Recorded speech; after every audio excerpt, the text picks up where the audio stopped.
All right, we are recording. So handing it over to you. Yeah. Um, hey everybody.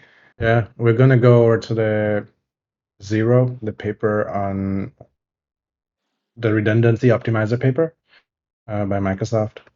Mm, I'm gonna give a brief overview of what this presentation is gonna be about. Wait, is the presentation?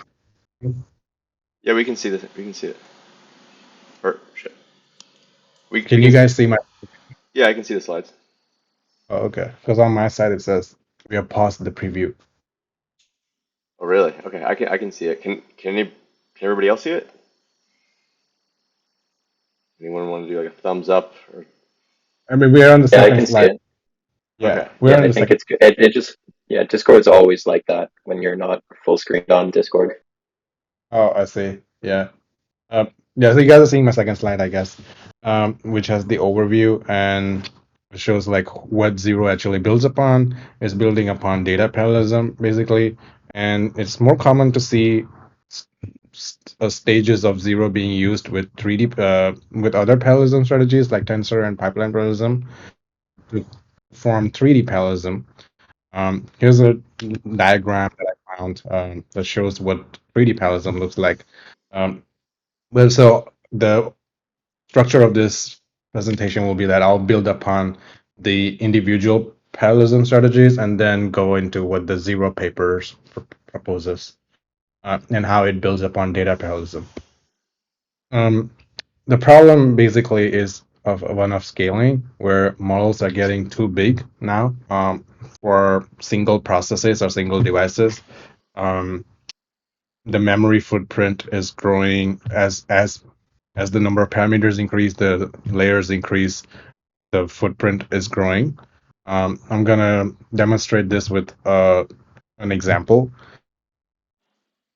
For example, let's take BERT with like 320 million parameters and 24 layers, 1024 hidden dimension size, and a batch size of one. This is not realistic. So just I took it for to simplify the math, but we will see that this is not realistic because when we look at the peak activation memory usage, it's going to be very small, which isn't the case.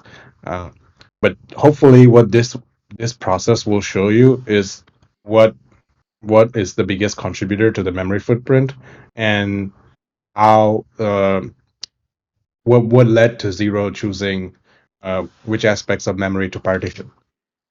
Um, yeah, so this is the steady state memory calculation for BERT for the parameters that I just showed before.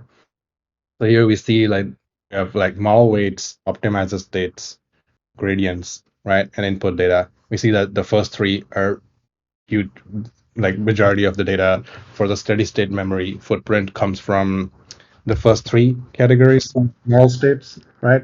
Uh, and this is what will also this will be reiterated when we see what types of data gets partitioned in different stages of ZeRO. We can see optimizer is by far the largest. Also to note, I'm considering here Atom optimizer with two different variables, momentum and variance, but there's others which are can be more effective, and it's floating point 32 precision.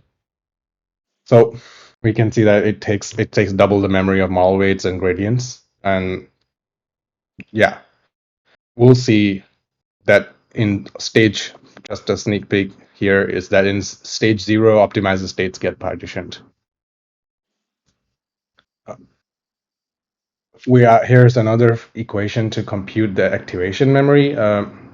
Ignore the value that I computed for it. I actually didn't put the value here because, as I said, that I took a batch size of one, which is not realistic. But the motive here is to show you how activation memory scales with batch size. So which means that when your batch size grows, your activation footprint is gonna grow, and your peak memory usage will grow, and eventually at in production you will see that activation memory can overtake the steady state memory. Actually is by far a bigger contributor to the overall memory footprint. while training.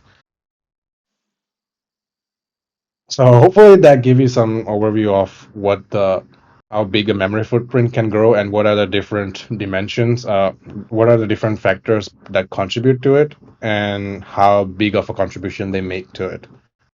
Now we'll go into how we can different strategies to reduce your memory footprint.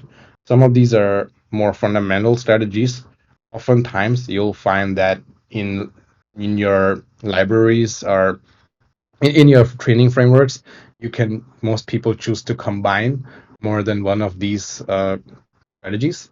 Uh, they are complementary to each other in not always, but when implemented in a certain way, they are complementary to each other.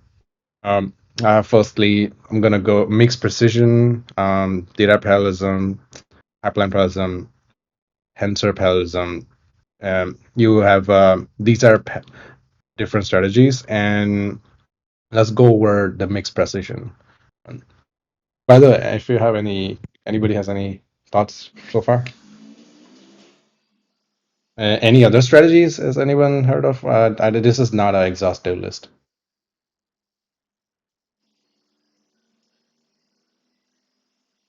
Okay, I'm just gonna take the silence as an answer that I have found all of the strategies.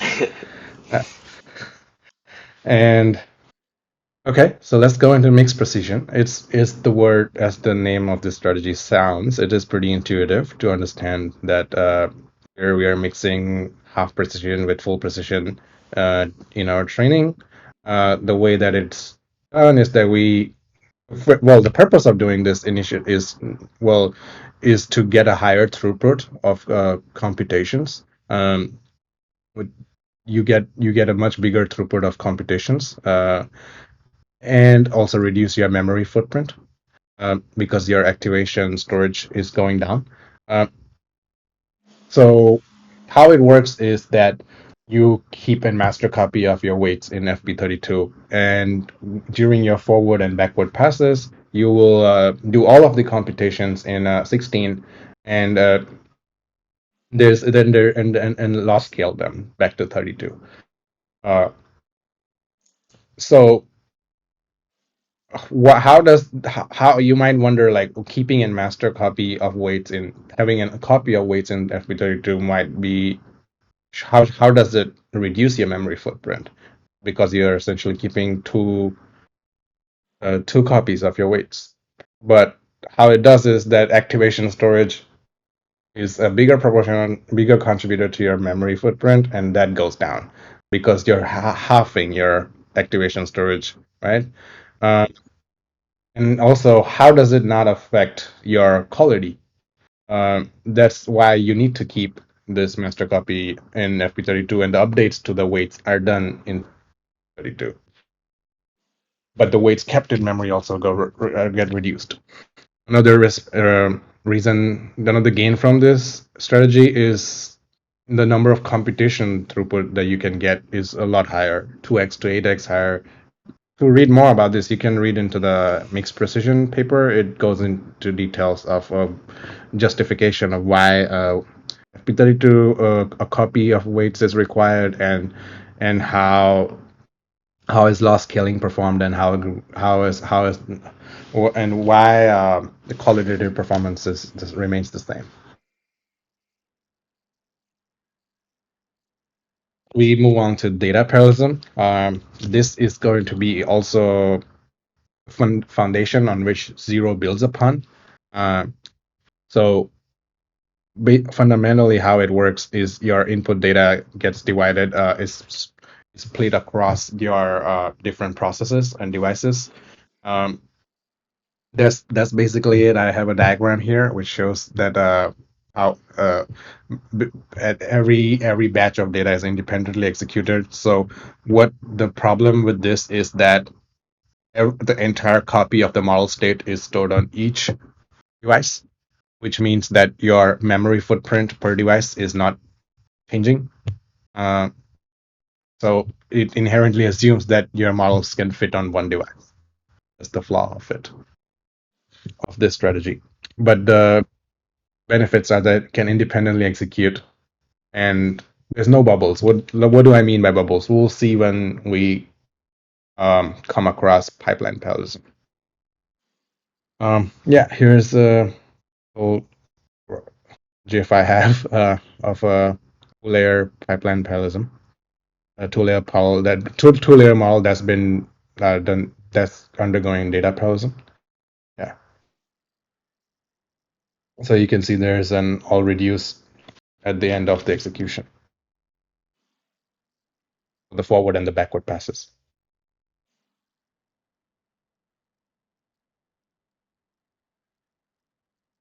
Pipeline parallelism. Yeah. So this is when you split your model or your by layers and split it across different devices. Um, this this is complicated to implement because you have to have a very good scheduling algorithm in order to avoid bubbles, because essentially the layer ahead of on another device depends on the activations from the previous, and the gradient also flows backwards. So there is a situation where a device is in the in your parallelism on the layers ahead of the current layer may not be operating, may be sitting idle. Um, so this is called a bubble. And the way to reduce it is to have micro batch sizes. Yeah, where you do not wait for the previous layer to compute entirely is forward pass or the gradient, and instead it starts partitioning into micro batches and proceeds to it communicates the activations to the next device partially. Yeah, there's also a strategy is named ZeRO bubble. Um, it's not completely zero bubble. I had a overview look on it, but it's supported in PyTorch. But it basically it does another layer of interleaving forward and backward passes to fill in the bubbles. So when your layer ahead of you is waiting for the activations from the previous layer, it is getting the backward passes, the layer ahead of it, to fill in that bubble. Anybody have any thoughts? Yeah, here's another GIF about pipeline parallelism, and you can see that there's a pretty big bubble at the end of this animation, and at the beginning of it, when the device is waiting. So I have a quick question. In this GIF we're looking at, is the gray area is that we're referring to as the bubble? Yeah, Okay, got it.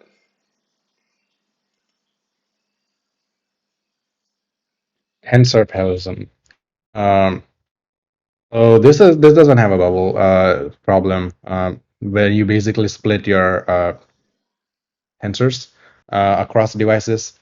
Memory. This has a direct impact on the memory footprint as well. Also, pipeline parallelism has an impact on memory footprint. Since you are splitting by layers, you only have to keep weights for that layer, the device, instead of the entire model. The size of the computation step is reduced. So while the number of computations remain the same, but the size of the step is reduced because each computation step is getting split across different devices. But this also means that there's more device communication. So it's basically for every computation step there's device communication, and there's synchronization before that needs to happen before the next computation is occurred. So it's blocking basically, and it's this communication is a reduce scatter, and they're all reduced. We can see that you can split your tensors row-wise or column-wise. Is in this diagram, it shows that when you're having, let's say, in the A and B matrices, and you're splitting your A matrix with column-wise and B with row-wise. Let's see. Yeah, this is It shows you how all reduces that need to be happening. Here's how we know what type of communication happens when there's row-wise or column-wise split. So essentially, or this is in the back propagation case, right? Calculating the gradient and how it needs to be aggregated across devices on the layer. So here's how it happens is that when you see as you see the understand the output of this equation, it shows A0 and A1, by the way, are devices. So you can see there's partial gradient on A0 and there's partial gradient on AT, which of the entire layer. So you need to do an all reduced summation on or for column-wise split. Whereas for row-wise, you have you have partial matrices, so gradient vectors, so you can do a concatenation of the with all gather. So that just shows you different how the communication changes when you choose row-wise versus column-wise split tensor belt. I'm not entirely sure how all gather and all reduce would impact your performance in terms of like which communication is more efficient. Not sure if anyone here has any thoughts on that. I don't know which one's more efficient. I know it might depend on the underlying implementation. Like there's like ring-based implementations, there's tree-based implementations. So I don't know if there's like a universal answer to that, but it'd be But interesting to look into.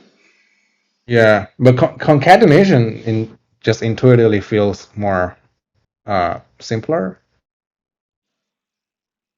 Mm, I don't know why. Like just because gathering. there's yeah, you don't have do you have I don't know how GPUs perform these calculations, but do you need a register to store the yeah sum? Whereas you don't in concatenation you can merge the memories. I don't know. I'm not sure. I feel like it depends on how large they are. They'd probably be an HBM at the end of the day if they're large enough, or maybe SRAM. I'm not sure. Yeah. Well, don't they all gathers are always going to go to HBM, not SRAM. So I see. Okay. Yeah. So this is another slide which shows you for 10 billion parameter model with an FP32 model with the Atom optimizer, how the memory distribution looks like. It's similar to what I showed earlier, where you see the optimizer states are twice the uh, weights, gradients, parameters, right? Well, I have duplicates here, weights and parameters. But yeah. So we'll go into now ZeRO, but before we go into ZeRO, I wanted to build up. Well, the zip authors of ZeRO have a section on this as well in the paper. If you have read through it, is why they chose to build upon ZeRO. Why ZeRO was built upon DP, right? The reason is that they listed out three reasons. I've listed them here. DP has better scaling efficiency than model parallelism. Because model parallelism, while as I said, especially for tensor parallelism, which reduces the computation step, but it increases communication overhead, right? Because you're for every single computation in tensor parallelism, you would have to have communications, and in pipeline you will need as well for between layers. But whereas model parallelism is self-contained and and there's only once when at the end of the forward pass and at the end of the backward pass. But beyond the authors of ZeRO say that beyond a certain point, reducing your computation step is less effective than it doesn't overcome the overhead of communication basically, uh, and it limits the scalability across GPUs, especially because device hosts can only have so many accelerators attached to them. Um, Daniel, do you have any idea how many accelerators can you attach? I know you did the 64,000 TPU training. Yeah, well, I don't know. For GPUs, I think it's like eight, right? For like H100s usually, but Right. for TPUs, it's usually four, or well, it depends on the TPU generation. It can be one, four, or eight, depending on what TPU generation. But yeah, there's a limit. There's a limit, right? Yeah, exactly. So in which basically would means that if you want to, if DP degree, your model parallelism degree is limited by the number of accelerators that you can attach to the device, to the host. And if you want to go beyond this soft limit, then you'd have to do inter-node communication, which has even lower bandwidth than accelerator to accelerator, and therefore it doesn't scale well. That's what the authors of ZeRO are theorizing, are well stating. DP is memory inefficient as model states are stored redundantly across all data parallel processes. On the contrary, MP partitions the model states to obtain memory efficiency. Yeah, this is they are highlighting that with the fundamental flaw with DP, which is basically that the data is not partitioned and is duplicated across devices, and that's why it's memory inefficient. And this is what they will optimize in their. This is what in ZeRO. Both DP and MP keep all the model states needed over the entire training process, but not everything is required all the time. For example, parameters corresponding to each layer is only needed during the forward propagation and back propagation of the layer. Yeah. So it, because this is stating how not all of the entirety of the model state is required during a computation of an individual layer, and how there's stating a duplication of model state here.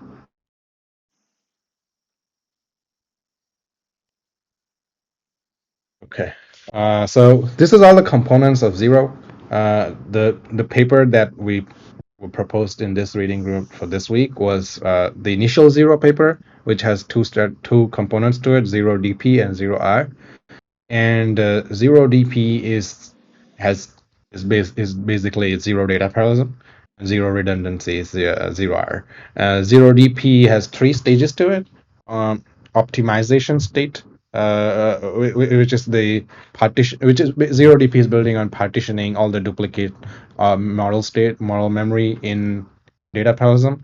And as we looked earlier, what contributes the most to this memory steady state memory footprint basically is optimization memory, followed by parameters and gradient, right? So ZeRO DP proposes partitioning this memory across devices. ZeRO R is more complex than ZeRO DP. It brings in some aspect of model parallelism into data parallelism, and it's because it's activation partitioning. So there's more communication overhead incurred here for trading off the memory footprint per device. They also followed this up with the paper ZeRO++, that came out in 2023, I believe. And it builds upon ZeRO DP, the previous ZeRO, and to remove even to have even lower communication overhead. Yeah. Basically, they replace some communication with recomputation. We'll go over it in ZeRO R, where they recompute instead of communicating activations. There's also ZeRO offload, which is offloading data and compute as well to CPU. They have it's nuanced than that because everybody knows that. Well, it's common knowledge that CPU's throughput of computation on CPU is more by a multiplier less than on accelerators. So there's while it may sound trivial, I think they if you read the paper, you'll find that they they're very strategic about what compute and data is being offloaded to CPU, as well as to not let the CPU to GPU memory transfer through the PCIe bus become a bottleneck. Yeah, so that's an interesting read as well. And another aspect of ZeRO++ is that they introduce quantization, gradients, and weights to reduce the communication volume. So in ZeRO++, they target some of the deficiencies of ZeRO, which is the communication overhead that's increased because of partitioning, and also the communication volume that's increased because of frequency of the communication being increased. Quantization. Wait, Yeah. sorry. Can I ask you a quick question Yes. on the previous Yeah. slide?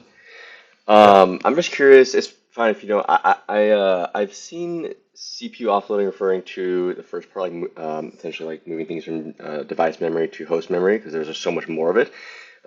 Yeah. What do you happen to remember when you said they offload some compute to CPU? Do you happen to remember like what exactly they wanted to compute on the CPU? Is like, I don't, but because I also was curious about that, and I just remember that it's not any significant compute. It's not tensor mhm. compute. It's more like compute, like quantization of the memory weights. Uh, it's not part of the model itself, or like for example, or scaling in mixed precision from 32 to 16. Hmm. That's really interesting. Yeah, I'd never heard of that. Was this in the original paper or was this in one of the subsequent ones you were talking about? It's a subsequent paper. Okay, interesting. Okay, I'll search that later. Thanks. Yeah, yeah. More importantly, is the intent to overall objective there of ZeRO offload was to make use of host memory and compute for data serving purposes, Data serving. What do you mean by that? like moving data or like preparing data and also checkpointing of data. I see. So like data pre-processing and Yeah, checkpointing. Okay. yeah. Interesting. Cool. And yeah, and they also introduce quantization and hierarchical partitioning to reduce the communication frequency and the quantization for the reduction of communication volume. I see. So just to clarify, the first two, zero DP and zero R from the original paper, and then zero plus plus covered. Is it all four of the next little blocks here, That- or are those divided amongst like multiple subsequent papers? yeah, so, yeah, sorry, this is a very intuitive arrangement of the blocks, but it's basically, you can think of the right triangle of this matrix is the hierarchical partitioning, quantized weights, and quantized gradients are part of ZeRO plus. Got it. Cool. Came out in 2023. I believe DeepSpeed has implemented it as well. Yeah.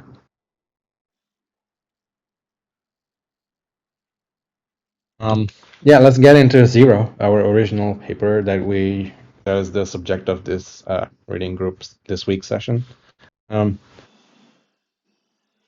Basically, this is the first statement here is shows you what is the limiting factor for data parallelism, right? For baseline data parallelism, when you have 32 GB storage available on your accelerator memory, you can only fit a batch size of 8. Here's some math to show you how that is computed. But because the point here is that you're constrained by your memory here because you're having the entire model state on each single device, including the activations, right? And this shows to you why activations are a big chunk of the contribution to the it's peak memory basically. Um, and here's some of the results that the ZeRO team presented with and without ZeRO on Megatron. Hello. Uh, yeah, so going over this, they say that they got 3x throughput gain over Megatron on DGX2 cluster, and where each device has 32 gigabytes, and I believe there's 16 devices on it. Yeah, and that's why they also have multi-parallelism of 16. Yeah, and a batch size per node of 8. and it basically they show that that the ZeRO with Megatron was able to achieve like throughput per GPU of over greater than 30 teraflops, which is like almost just over 3 times, right? And that's the and peak performance of these devices actually is 100 T-flops. So neither of these achieve 30% even utilization, which is ZeRO with Megatron. But Megatron by itself just was with my model parallelism was not able to achieve even 10% of it. This is the impact of as I said earlier, that this ZeRO builds on partitioning the steady ZeRO builds on partitioning the steady state memory footprint, consisting of optimizer state, gradients, and parameters. And here we have how the memory footprint looks like once you have once you have your all of these three states partitioned.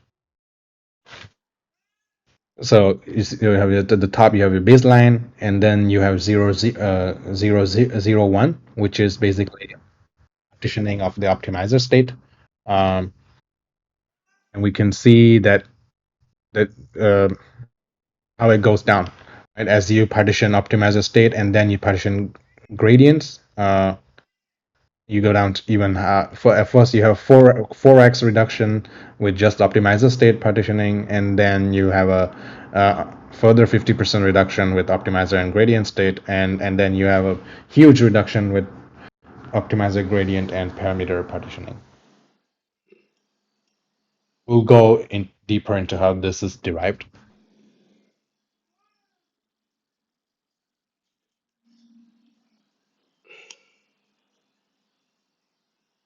Here's some information slides. I think Daniel will share them anyways in the spreadsheet. You can go over them offline. I have a quick But question, if this is a okay yeah, time. On the, yeah, I think 2 slides ago, the one with the diagram showing the reduced memory footprint when you do the partitioning. Maybe we'll get into this, and it's fine if we want to wait. But on the communication volume column on the right, is the reason why when you partition optimizer state, we still have 1x communication volume, optimizer state and gradients, still 1x, and it's only when we add the parameter partitioning we get 1.5x. Is it because we're able to overlap that communication with computation when it's just optimizer state and gradient, but then when we add parameters, yes, okay. yeah. Well, and I'll go over how that's done, and also why the 1.5x comes when we do the communication analysis. Sweet.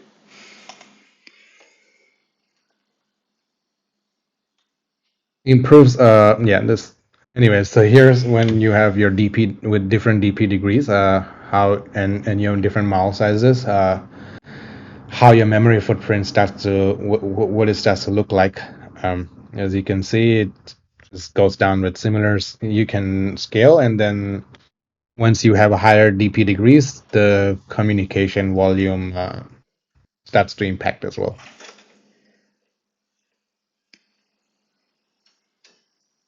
Yeah, so this is the stage 1 where we are partitioning optimizer states across GPUs. So here's a visual understand how to understand this is we can in this diagram we can see that input data there's two devices, and there's optimizer state that's been partitioned across the devices. As you can see, the GPU 0 has half of the green matrix, which is the optimizer state, and GPU 1 has half of it. And we will see that when the after the forward pass or during the and now in the backward pass to generate the gradients, it says FP16 because this is using mixed precision. Yeah, and sorry, let me go back.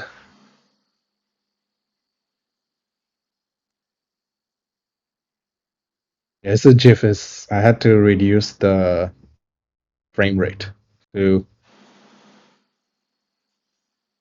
or else the video wouldn't convert to a GIF.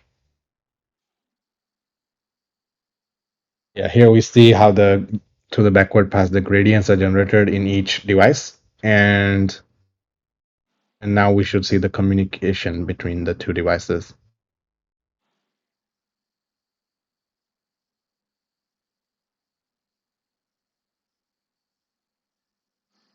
Yeah,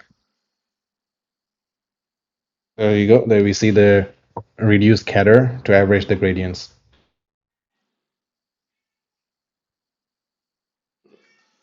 So how does it work?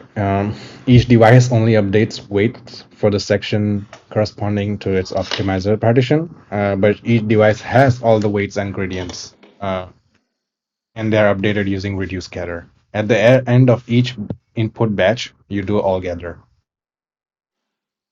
It's fairly intuitive here.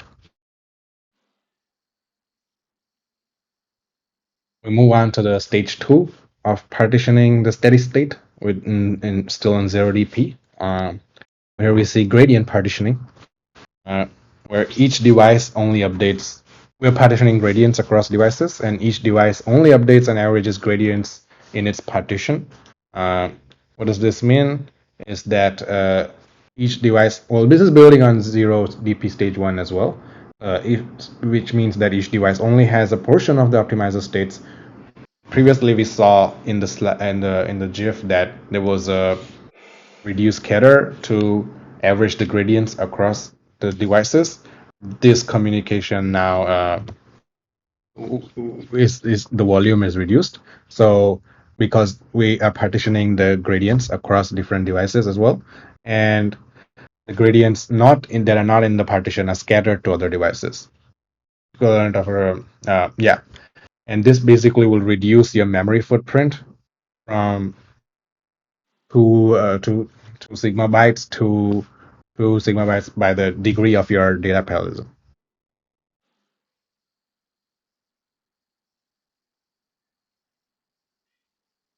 Parameter partitioning, which is the final stage of 0DP.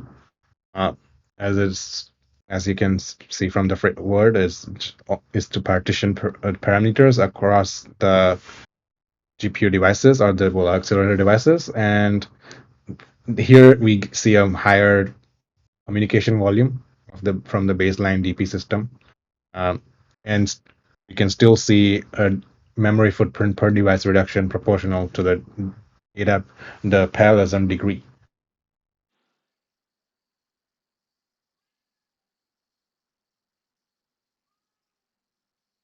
ZeRO. We covered steady state memory contributors in 0DP and partitioning them. In 0R, we look at the peak memory contributors, which is mainly the activation memory. And it is, as I said earlier in the slides, it is a limiting factor for batch size, and it grows with batch size. So 0R is where it's meant to tackle this. It is not pure data parallelism. Because here activations are partitioned. So activations, what this adds more communication. Activations needed at a particular point during backpropagation are required to compute the gradients for the partition parameters whose gradients are currently being accumulated. So during backprop, for every missing activation, you either do a communication from the device that has those activation, or you will all gather, basically an all gather, or you can do a recomputation as well. As I mentioned earlier, that 0++ builds on this. Yeah, there's another optimization in the paper, which is memory defragmentation. That basically this style of data parallelism introduces is that there is the defragmentation of memory that can happen. Because of the short and the long-term gradients. The memory is shared between the two short-term and the long-term memory. The short-term memory being your activation, because it's discarded when it's after computation, after the scatter is discarded from that device. So once the activations for the layer is computed on that device, it's gonna only keep a set portion of it and then scatter the rest and also and remove them from its memory. So that's the short-term memory, and the long-term memory being the gradient. So because of this interleaving of the memory, there's defragmentation.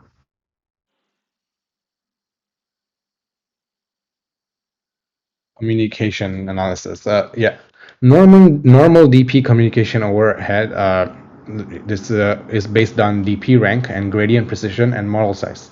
Yeah, because your model size is the amount of volume that's of data that's being sent, and DP rank will govern to how many different devices it's being sent, and the precision and the model size contribute to the volume of each communication. The main communication here being done is all reduce, which is like reduce gather plus all gather.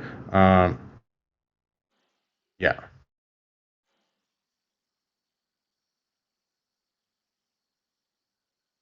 So communication analysis of ZeRO DP. Spoiler alert is that it adds it is 1.5x of the baseline data parallelism, where you have like x number of parameters, and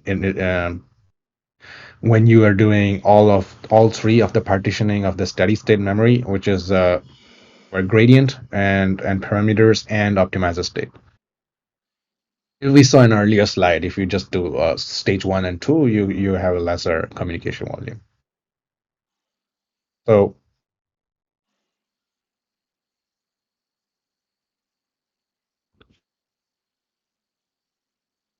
communication analysis for ZeRO-R. Partitioning activation checkpoints will require an additional all-gather operation before the forward recomputation of the backpropagation on each activation checkpoint. So because you have you're partitioning your activation across devices, as I mentioned earlier, you will need to have another at every single recomputation. You'll have to either recompute or you'll have to do an all-gather. Yeah, the communication overhead is determined by the sequence let at the hidden dimension of the mall, and total communication overhead. I think they said that it's 10% of the original communication volume over the baseline model parallelism in the paper. That's what they stated. So this is the summary of all the memory footprint being reduced per device with each stage of ZeRO. It's basically not much new information here. It's basically how what I said earlier. When in stage 1 you have optimizer memory being partitioned across GPUs or devices, and in stage 2 you have optimizer and gradient memory being partitioned. Stage 3 you have weights model memory being partitioned as well. And ZeRO-R would be well, I guess I didn't say stage 4, but ZeRO-R would have a activation memory being partitioned as well. People, when I was looking into this, people tend to use the ZeRO with other parallelism strategies as well, and some of them are incompatible with ZeRO. For example, pipeline parallelism at beginning is incompatible with 0.02 and 0.3. But you can do it. Yeah. But it's difficult to maintain efficiency when you combine it with pipeline parallelism because of the gradient sharding, essentially. Tensor parallelism is complementary to all of the ZeRO stages. Yeah, because zero three gathers the full layer parameters from other ranks, processes the full input on the local full layer, and then frees the memory that was allocated remote ranks parameters.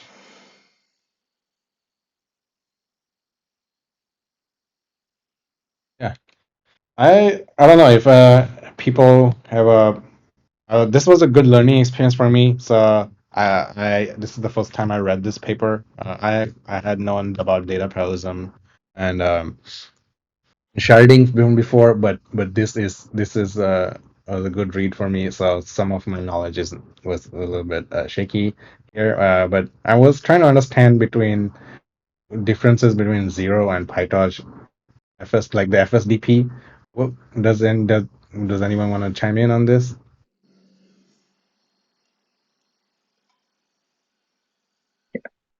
I thought we came around to them being quite similar ideas implemented by different groups, and they seem That to support most of the same features. Yeah, there's settings in FSDP, like some parameter. I saw in like the documentation. There's some like if you set certain configurations of FSDP, it's like equivalent to ZeRO. I remember reading. yeah, I don't know. Is it totally the same implementation? I thought there's a different communication there.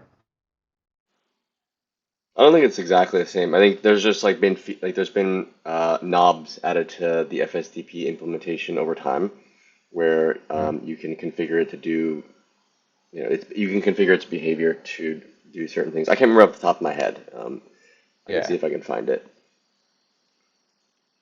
Another thing is I'm not sure if people are they didn't really present like at what stage does this because in essence they're trading off uh, they're adding communication volume to reduce memory footprint per device, but in essence when what stage does that really not work well? I think I read that and people like to use 0 1 because it's what we saw, the optimizer state has a lot of memory uses up a lot of memory, um, and then combine it with multiparallelism.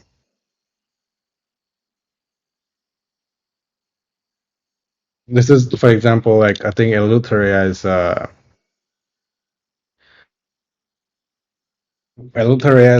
framework uses that. What's it called?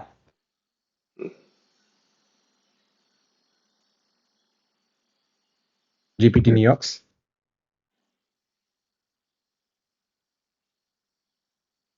But I don't know. The authors really didn't really go deep into that. But then in Megatron LM they have used tensor parallelism and deep speed 0 1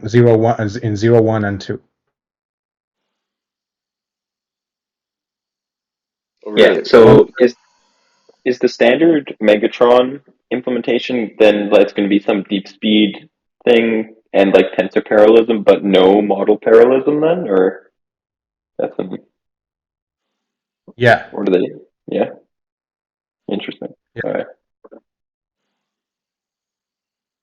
Is that so? When was Yeah, Megatron because it's paper not really published? meant because it's yeah, it actually doesn't even allow you to set it. Yeah, I have a link. Megatron's been around a while. Yeah, I thought it was from 2019. before the ZeRO paper. I could be wrong though. Yeah, no, it is.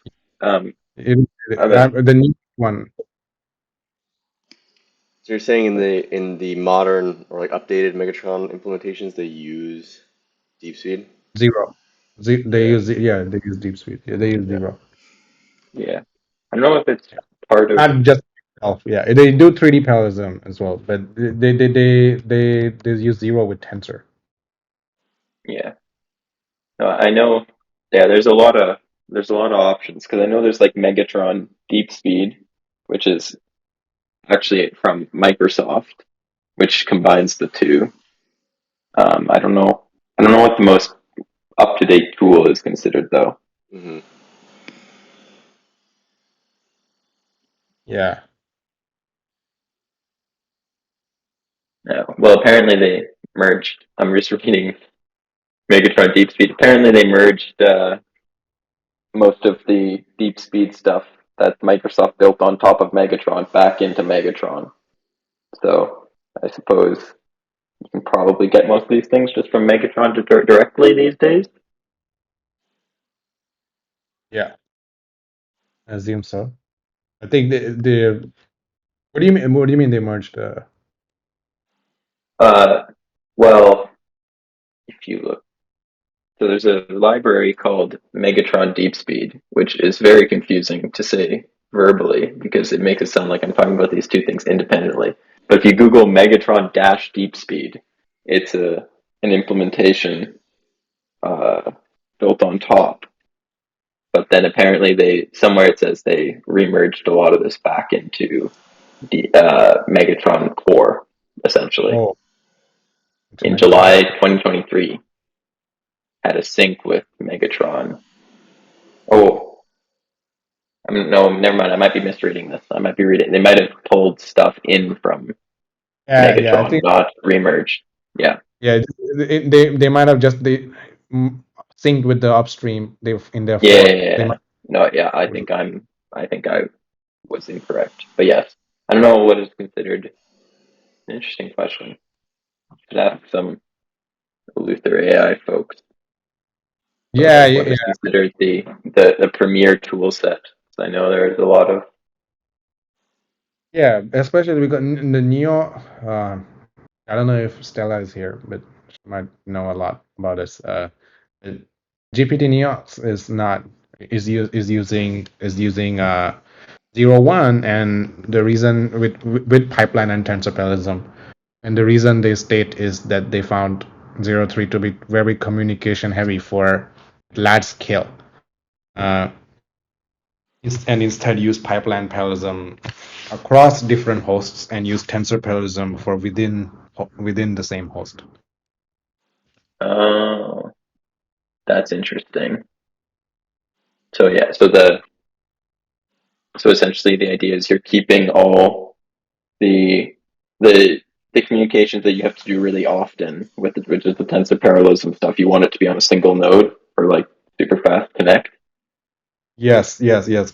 So if you have as I said, like in the presentation, like if you because for tensor parallelism at each computation you will have to do the communication. So keep that on the same host to have the higher bandwidth. And that's Yeah, neat. I'm curious how but like they but AMD hardware compares to they, NVIDIA hardware. they think that 03 is very chatty and like communication heavy. So Yeah, mm, I interesting. it means that like they're implying that pipeline parallelism is less communication heavy than 03. I don't know. It's hard to say because the zero paper compares all the communication with baseline data parallelism. It doesn't really compare with uh, pipeline parallelism or tensor parallelism. But you would assume that the communication would be less inherently because it's data parallelism. Yeah. Well, I mean, so it sort of makes sense that if you have to gather, the model weights could be anywhere, right? If you've got 128 devices or something for 03, and then pipeline parallelism, they're always going to be in some much smaller section because you don't have to gather from everywhere to everywhere else at every point in time. So I could believe that works pretty Again, well.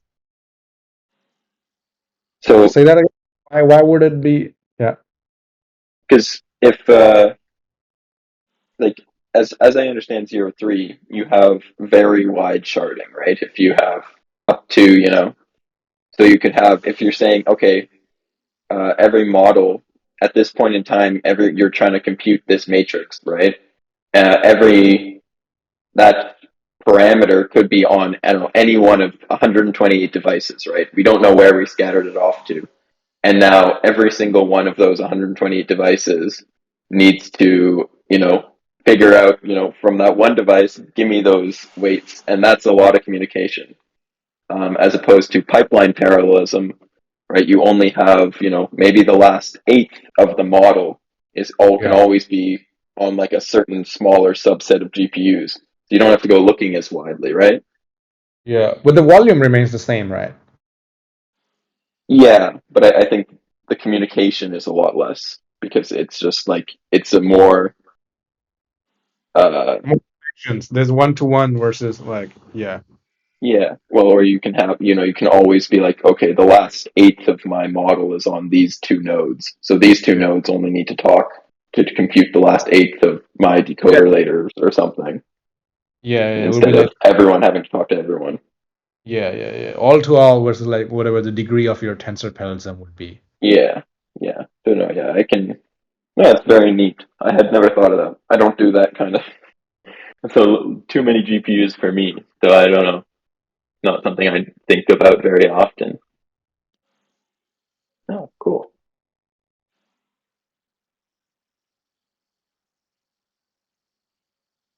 Uh, Daniel, you wanna chime in or take over?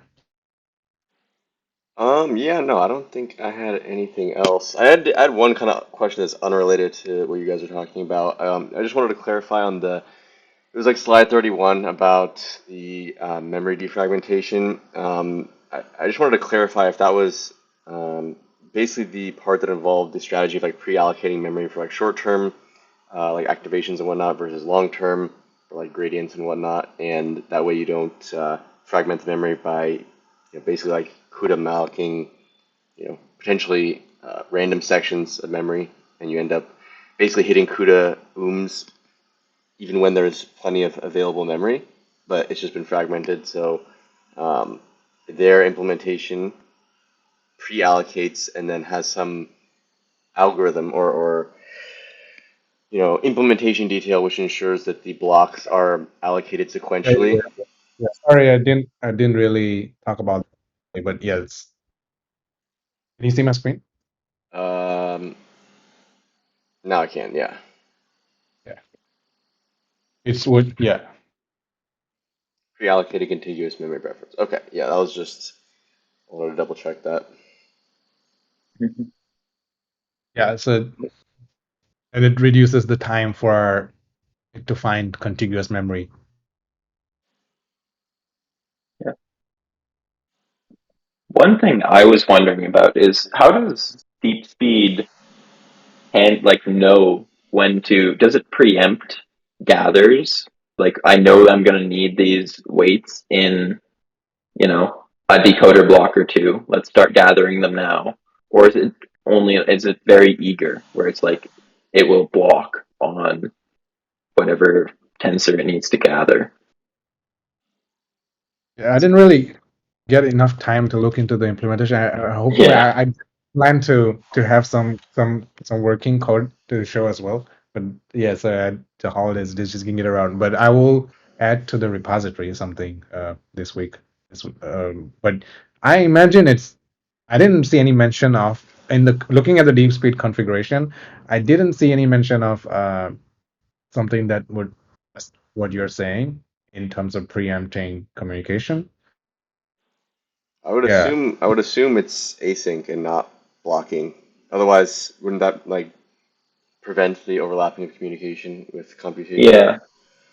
Yeah, that's what I was thinking, right? But for it to be, that would be ideal. But for it to be async, you need to dispatch this gather before you need this tensor, right? Mm-hmm. Because so how do you know, yeah, right? How do you know that I'm going to need this tensor in X, Y, Z, I don't know, seconds or further up the compute graph? That's what I was curious about. Yeah, I don't know. I think that must just be well, I don't know. I know there's at least with TPUs and XLA, there's that's like handled by the compiler. Like it can know just because it can look at the graph, the whole graph. Hmm. It can inject these like all gathers in the appropriate places where um, it's done. It's kicked off ahead of time, and yeah. But for I would assume it works similarly for GPUs, but Yeah. I So, don't. Go ahead. so the deep speed engine is, I only know very high level as a user, is always wrapping like key component, like it's wrapping your optimizer and stuff. But I don't know if it's actually like changing the compute graph of PyTorch. That's been an interesting question. Like to put reduce ops in somewhere. Well, oh no, I guess it could hook things. There's a lot of tensor hooks that you can do. Yeah, no, I should dig into that. I'm gonna. An interesting question. I haven't heard of that feature. Tensor hooks, is that a PyTorch feature? Yeah, well, it's very much like, or classic one is like a grad function where you're just like Hmm. attaching things where if you're doing stuff with tensors, this is the function that's going to run at this time. Hmm. I use it sometimes for like offloading, like to trigger on and offloads from CPU to GPU Hmm. a little bit. Um, but yeah, so this is the register hook kind of thing, similar to this.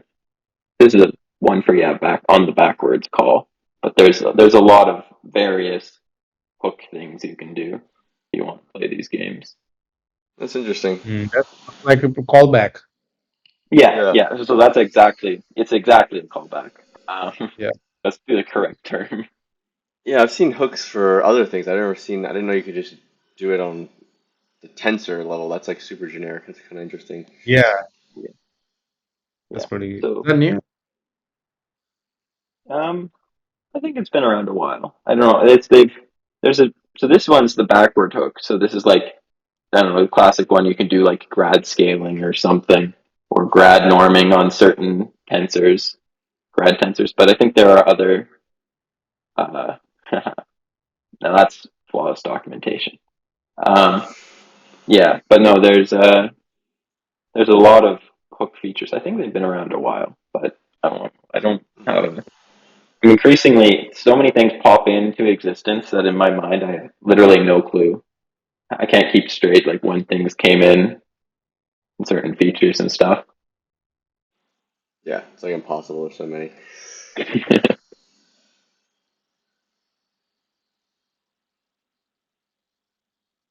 That's cool. So, do you guys have any thoughts? And everybody in this call, does anybody have any thoughts on what might be interesting to cover next time? We kind of touched on Megatron related topics in this call. It could be useful to go over that in more detail, or go to some completely different topic. If anybody has like a pet project or specific interest they want to chime in, or if not, I'll just pick a few and leave it up to a vote. Nothing from me. What was that? Oh, I just said nothing from me. Oh, okay. I think Megatron would be a logical good step, but I don't know. Wonder if it's worth to Because you already put kind of something. covered a lot of the concepts from there, right? There's a lot of like discussion of tensor parallelism and stuff, if I remember correctly. Yeah, I would like to see the paper that like maybe we can implement or something like this. Kind of like we did that with would be flash nifty. attention. Yeah, that's. I know you tried implementing that, right? Or did you do the flex attention or? No, I did the flash attention implementation for when Ben presented the paper. And Right. yeah, I love when if there's topics Did that you do are. the flex as well, or were you trying to do it? I remember. Are you saying flex attention? I couldn't hear you. Yeah, flex attention. No, I haven't tried playing around with flex attention yet. Mm. Um, Yeah, Wait, what's flex attention? I haven't heard of it. it's just like a new PyTorch API that provides basically a way to arbitrarily modify the attention scores in some way, and it has a couple other little parameterized ways of basically configuring a custom attention function with some limitations. Like, for example, like differential attention wouldn't be supported because Hmm. flex attention kind of assumes like you have a Q, K, and V, as most attention implementations do. But in differential attention, there's like a Q1 and Q2, K1 and K2. They are splitting, like chunking essentially the Q and K. So there's some limitations, but for most kind of, if you just want to like modify the attention scores in some way or do some kind of custom masking or things like that, it's like easy to play around with, is my understanding. Oh, okay. So it's like flexible attention. Yeah. Hmm. Where is What it? is it useful for? It's you useful. can. Yeah, go ahead, Ben. Oh. So I know I am interested in such things because I like playing. I like playing around with like weird attention mask shapes, which are really hard to get those without some sort of well, I need the performance of flash attention. I don't want to change the underlying flash attention implementation because I'm a dum dum. So I would go and use a tool like this to get, fancy attention shapes without and I can still get that nice flash attention performance while I'm doing just various experiments with different types of attention stuff. Yes, it might be useful for like experiments to see like what if, like for example, if you have a lot of attention on the first token, you're like, okay, what if you didn't put all the attention in the first token? Like, how would the output change? Yeah, I don't know. I mostly use it for more masking stuff, but so I'm not really familiar with actually like changing a lot of. I don't use it to like actually like rescale a lot of attention stuff, but I think you could. Mhm. Okay, thanks. Cool. Well, I think some of the papers I'll propose for next time might be um, something related to MOEs or maybe quantization, maybe some other topics like that. So, yeah, if anybody has any suggestions, feel free to add it in the chat. And One. what was that? I like the suggestion of quantization. Yeah, same. I'm a little biased though because I'm having to ramp up on a lot of that for work lately. But yeah, I'll add a quantization related one. I'll add a MOE related one, and yeah, there's some that are interesting too. Like, So far, we have like deeply delved into mostly training related optimizations, but there's also a whole bunch of inference related stuff as well. hmm Uh, like chunk prefill is another attention for used for inference a lot. Page attention. that could be interesting. I'm also interested. One I know almost nothing about is ring attention, which I think is really important for enabling like long context lengths. Um, I've had zero like I've not dived into that at all yet, but I want to do that at some point. There's a nice post from last year on MOEs. I think quantization is a little boring, but I don't know if there's anything new in MOEs in the last year. Yeah, But this is like a good reference for what was there last time. yeah. I'd be very interested in ring attention. I think that's very nifty. Yeah, okay, I'll add that one. I'll add that one to the poll as well. Cool. All right. Well, I'm Cool. gonna stop the recording. We're at a little over an hour here, so nice, thorough presentation. Thanks again, Kunjan, for volunteering to present this week. Definitely learned a lot, and also a good crash course on some of the kind of fundamental parallelism strategies. So super useful.